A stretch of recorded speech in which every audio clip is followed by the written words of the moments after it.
আন্দোলনের নেতৃত্ব দিয়েছিল তাদেরকে এক শ্রেণীর মানুষ বিতর্কিত করার চেষ্টা করছে এবং এই গণতন্ত্রকে এবং বাংলাদেশে যে ভোট হবে সেই ভোট যাতে না হয় তার জন্য তারা দেশি বিদেশি ষড়যন্ত্রের পায় তারা করছে। আমরা গতকালকে যেটি দেখলাম খুবই নিন্দনীয় এবং ন্যাক্কারজনক ঘটনা।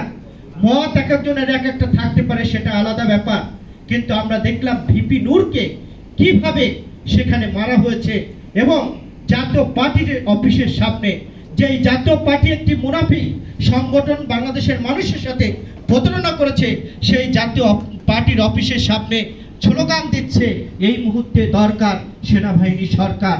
আমি বলতে চাই অন্তর্বর্তী সরকার এই দায় এড়াতে পারে না। অন্তর্বর্তী সরকার জাতীয় পার্টিকে পাহারা দেবেন আর একদিকে বলবে নির্বাচনের কথা, এটা কিন্তু মানায় না। এই জাতীয় পার্টিকে এই অন্তর্বর্তী সরকার সর্বভারে পাহারা দিচ্ছে এবং আমরা যারা বিপ্লব করেছি সেই বিপ্লবকে ব্যাঘাত ঘটানোর জন্য আমাদের উপরে হামলা হচ্ছে। আমরা জাতীয় নেতৃবৃন্দ সহ সকলকে ঐক্যবদ্ধ থাকতে হবে। এই হামলা কিন্তু ছোট করে দেখার বিষয় না।